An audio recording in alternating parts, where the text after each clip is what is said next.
지난 9일부터 지금까지 단 한 명의 추가 실종자도 발견되지 않았습니다. 물살이 점차 약해지는 중족이지만 사고 해역에서는 여전히 수색 작업에 어려움을 겪고 있습니다. 진도 팽목항의 취재기자 나가 있습니다. 김종우 기자. 네, 진도 팽목항입니다. 정조 시간을 이용한 수색도 힘들다는 이야기인데요. 지금은 어떻습니까?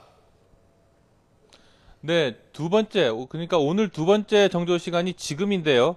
지금보다 1시간 앞서 현장 유속이 2km 이하로 떨어지면서 잠수연이 물밑으로 들어가기 시작했습니다.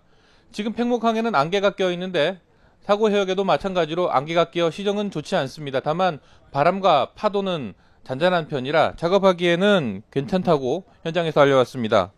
오늘 첫 정조가 자정을 조금 넘긴 시간이었는데요. 이때는 물살이 거세 잠수요원이 세월호에 들어가지 못했습니다. 당시 유속이 시속으로 4.4km 정도였다고 합니다. 최근 보면 하루 4차례씩 찾아오는 정조 시간 가운데 2번 정도만 작업이 가능한 실정입니다. 사고 해역이 워낙 물살이 빠르기로 유명한 곳이다 보니 정조 시간이라고 해도 물살이 빠를 때가 많습니다. 제가 앞선 시간에 아침 7시 무렵에는 입수가 가능할 것으로 보인다고 말씀드렸는데 말씀대로 지금 작업이 진행되고 있습니다. 최근 정조기를 보면 물살이 거센 정조기 다음에는 물살이 상대적으로 약한 정조기가 찾아오고 그 다음에는 다시 물살이 거센 정조기가 찾아오는 패턴을 반복하고 있기 때문에 이런 예측이 가능했습니다. 네, 최근 실종자 추가 소식 전해지지 않고 있는데요. 얼마 동안입니까? 수색 작업 성과가 없었던 게요? 네, 오늘로 열흘째 실종자 추가 발견 소식이 전해지지 않고 있습니다. 지난 8일을 마지막으로 실종자는 여전히 12명, 희생자는 292명입니다. 실종자 가운데 6명이 단원고 학생이고 2명이 교사, 그리고 1명이 세월호 선원, 그리고 나머지 3명은 일반 승객입니다.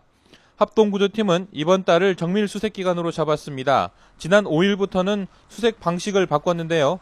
몇 차례 수색에도 실종자를 모두 발견하지 못했기 때문입니다. 바뀐 방식은 일단 격실에 쌓여있는 부유물을 모두 제거하고 촬영도 하면서 수색합니다. 그런 다음 찍은 동영상은 가족에게 보여주고 검증팀이 최종 확인까지 하는 식으로 진행됩니다. 20일까지 정밀 수색을 마치고 부족한 부분이 있으면 추가로 닷새 동안 더 살피기로 했는데 예상했던 것보다 작업에 시간이 더 걸리고 있다는 게 김석균 해양경찰청장의 설명입니다. 대조기에 수색이 어려웠던 것과 새로운 수색 방법이 시간이 오래 걸린다는 점을 이유로 들었습니다. 현재 합동구조팀은 세월호 4층 뒷부분 격실 가운데 한 곳에 실종자가 있을 것으로 보고 집중 수색하고 있는데 아직 침구류 같은 부유물을 다 제거하지는 못했습니다.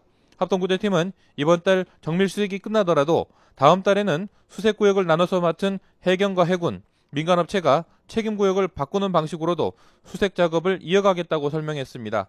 지금까지 진도 팽목항에서 YTN 김종호입니다.